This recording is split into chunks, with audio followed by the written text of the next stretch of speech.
Rico Suave. I am here to let you into my world and let you know why I should win $1,000,000 and be competing for $1,000,000 because I'm just that awesome. But let me go into my family dynamics because I am very family orientated, so I would love for you guys to know about my family. My mother's name is Jennifer. Her last name is Wolf. She's currently married. She's been married for years. She gave me like 3 little sisters as well. I'm like the oldest. I'm 26. So, I'm always taking care of them and I'm always focused. And I'm always like, the big brother. I had to grow up a little bit older than I was, so my mentality is like of an older person, but it's also like of a kid because I didn't get to have the childhood like everybody else did. I got to be a goofy kid. Also, we have our parents that are a big influence on me because they help take care of me and it helps, be a big part of, me growing up. I also want to take you guys to see my beautiful view near my house that I love to go and just think about things. But back to the thing. My grandmother is Jane. It's Jane Wolf now. My grandparents are George and Jane, like the Jetsons, but their last name is Wolf with an E at the end, silent, like a silent how. But my grandmother's maiden name was Davenport, and the reason why I'm telling you that is because my great-grandmother is still alive, Emma Davenport, who's like just turned 93 this month, and her husband, before he passed away, was the chief of the Cambridge Police, Leo Davenport, who I never got to meet, but I hear such great stories about, such as, him being a part of getting the Boston Strangler. My grandmother, she's a winter baby, so we relate a lot, She was born on New Year's Eve, and so she doesn't turn up like I do, but I turn up for her. So I'd be at the club, like, yeah, it's for Grammy, get it. But, that's because that's my homie. Like, she's not really just my grandma, she's one of my best friends too. Like, I'm really that close to my family that my mom, my grandmother, my grandfather, like, those are my best friends, my sisters. I got friends, don't get me wrong, but like my family, like I know, like they ride for me. My grandmother was born in Cambridge, so we're like very tied to that city, even though I don't live there currently. Like even if I ever go there now, like we're very tied. People know me, they know who I am, they know my family. They're like, oh, you're so and so's kid, you're so and so's kid. So I'm always known somewhere in Cambridge. Like I can't get away from nobody. Actually, I can't get away from nobody in Boston. I'm known everywhere I go. Like, friends hate going out with me because they're like, oh, we always get stalked. And people are like, oh, what's up, blah, blah, blah, blah. Yeah. So, my grandfather, he's an all-American guy. He was born in Nebraska, but, like, he was raised out in Cambridge, raised out in Boston all his life. He's all-American, all patriotic. He's always at the fireworks on the 4th of July, and if you say anything bad about America, he's like, why don't you get out? Like, that's like that end case. Like, if you can't agree with it, then you can leave here. His parents, I got to experience, them as my great-grandparents. Experienced my great-grandparents as well. They were both around. My great-grandfather, actually, my grandfather's father, my great-grandfather, just passed away in December.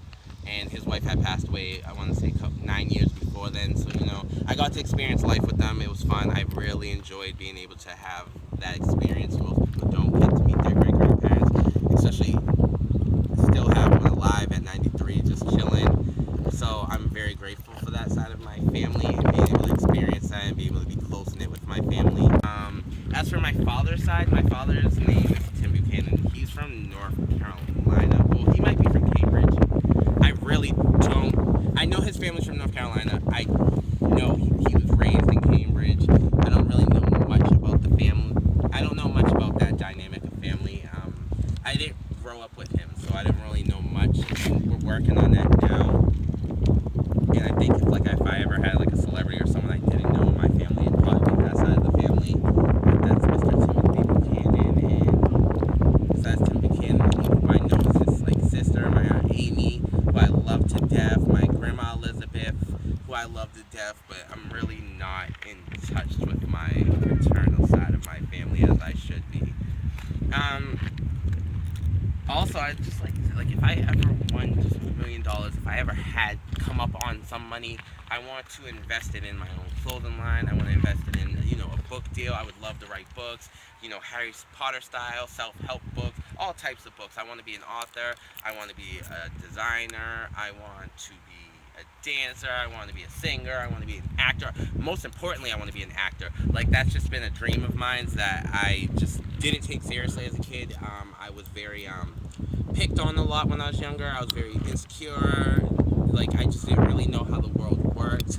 And then eventually coming on to age, I stopped giving a crap what people had to say about me, and I just kind of owned who I was, and like everything I took on, I just kind of just owned it. Like, even if it was a flaw, I just kind of owned it, because it's like, at the end of the day, life's too short, and I can't be living for other people, and that's what I tend to do a lot of times. And now I've taken my life into my own hands, and now like I want to do everything. I want to use all my talents. I want to do everything. I want to like take over the world. I want to control the world. I just want to be like the ruler, and that's where like my personalities come in. That's like a Vladimir quality. See, I have this thing where I have these alter egos, like Prince Rico Suave.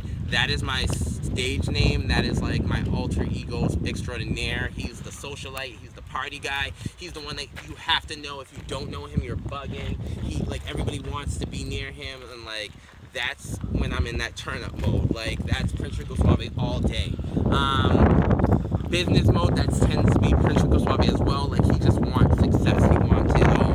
He wants to achieve all his dreams, and that is why Prince Rico Suave came into play. Because when I decided I wanted to become someone who wanted to chase his dreams, I knew that like if I became an actor, if I became famous, like I just had to be someone that like I knew, like, in Prince Rico Suave, like, shows all my confidence, like all my strengths. Like, there's no losing with Prince Rico Suave. Like, he's gonna win. Like, he runs everything. Like, that's him. Then there's like Axel. Axel's like my bad side, my temper, my mischievous, I can't, whatever, my evil side per se. Like, if I'm gonna do something evil, it's all Axel. If I go silent, that's Axel thinking, plotting, and doing whatever he can to get back to somebody. Axel's gonna do whatever he has to do to get anything in life. So him and like Prince Rico Suave are like hand in hand buddies, because Prince Rico Suave wants success, and Axel will step on anybody to get Princess success. So like my alter egos work together. They love each other. There's Himeros. That's my freaky kind of sexual side, and it's a little different. He'll do. That's how I pretty much, I ended up bisexual. Himeros. He's that cool guy. Like, just he wants to have fun and just embrace love and show love to the world. Like Himeros, the god of Aphrodite, like of sexual desire. That's kind of what I see myself as. I might not be a 10, but my personality and the way I give off, my energy I give off, it's very sexy to people, and I really can turn people on. And that's sexual desire right there. That's Himeros. And then there's this like a new alter ego that's kind of been like recent, is Vladimir, and he's like a dictator. He just wants to take over the world. And Prince Rico Suave and Axel Dye is kind of cool. Like, it'll be like the triple team to take over the world. So I'm one of the most impatient friends you can have in the world of anything, and when I want to turn up, I turn up. So I'm going to drink my wine while I wait for my friends so I can go out. And I'm not an alcoholic. I don't drink all the time. But when you have a workload like I do, because I work in the medical field, you tend to be a lot stressed than you think you're going to be, because you're dealing with a bunch of complaining people, and then you also have to deal with people like your coworkers. So you end up being stressed, and so I'm drinking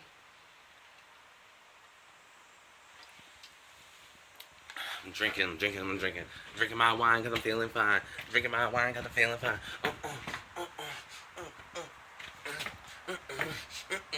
Yeah, I'm a weirdo. I'm like spoiled. I don't look at prices, and I'm gonna do whatever I have to do to get what I want.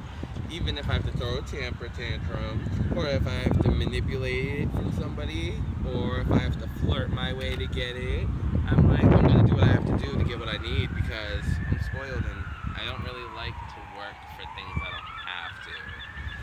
And that's kind of a problem, I guess, but I never found it as a problem. Like, if I want it, I want it. Like, why shouldn't I have it? I only have one life. I should be able to have whatever I want from that one life.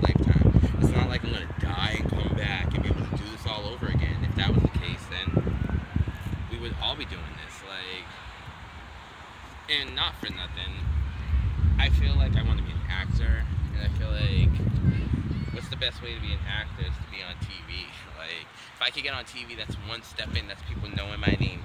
More people know my name. People already know my name. Like, come on. And if they don't, they should. Like, what the hell's wrong with you? How do you not know me by now? Like, I'm Prince Rico Suave. I'm Jared from Boston. Like, everybody in Boston knows me. If you don't know me, you're stupid. And the people that don't live in Boston know me. Like, people in the UK know me. Like, people are trying to get me booked in their cities, and I don't do nothing yet. Like, literally, I did like a couple of print shoots, like as a model. I've maybe, like, you know, been to Boston Fashion Week, but I really, oh wait, I was on TMZ recently. Name dropping, funny. No, I'm kidding, but like, you know, I do things to pursue myself to get my name out there, but like, I really haven't done much work, so come on. And I got fans. That is awesome. People already want to like do everything. They've already made like artwork of me. So I hate working out, I hate the gym, but guess what? This is a competition show, right? So shouldn't I be in fit and be ready to take y'all on? So of course I'm gonna be at the gym on a daily basis. I might not like it, but guess what? When it comes down to it, you gotta stay fit and you gotta stay active. And if you stay fit and active, guess what? When you're thrown into any type of competition, you'll be able to handle anything physical. So that's the point.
But this was always like my chill spot. I used to come here and just think.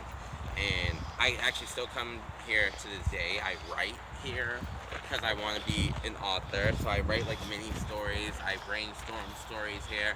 I think of things for my clothing line here. I think of designs. I still dance here if I'm like, I'll put the headphones on or I'll put the music down and just dance around and come up with choreography. I sing here. I sing all the where, anywhere. I sing. I make up songs. I make up things to do.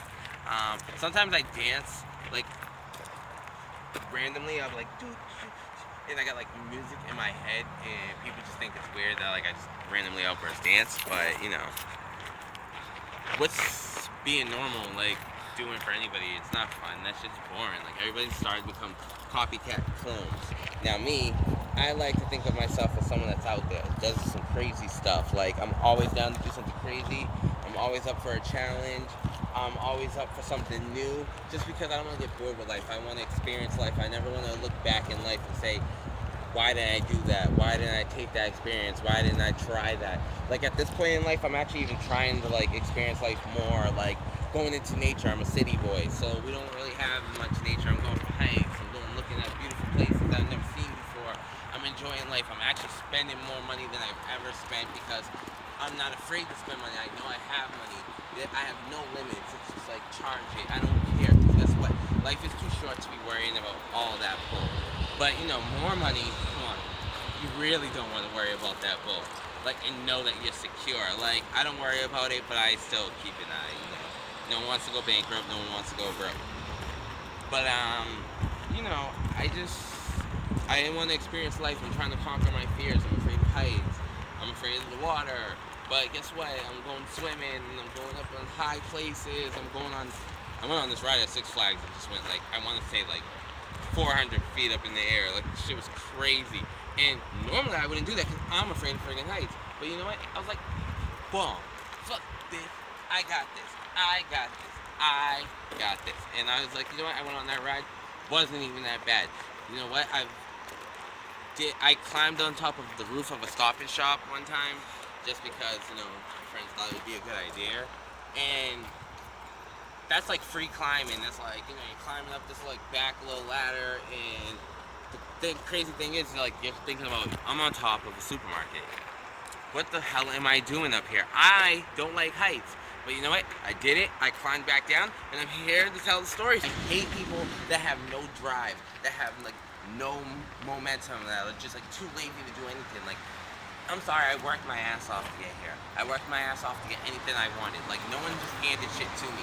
Like, I worked my ass off to it. I'm gonna get what I want because I'm spoiled, because I made myself spoiled. I spoiled myself to know that I deserve that. I love myself so much that I had to spoil myself so people would understand I deserve everything. Like, that's the kind of like energy I put off on people. Like, I let people know the type of person I come off as. Like, I am strong, I'm an asshole, I want what I want, and no one's gonna get in my way, and they know that. People know that. People never know when I'm being deceitful, though. Because the thing is, I'm really sneaky about it. I can do something sneaky and smile in your face right after I do it. Why? Because I have no shame to my shit.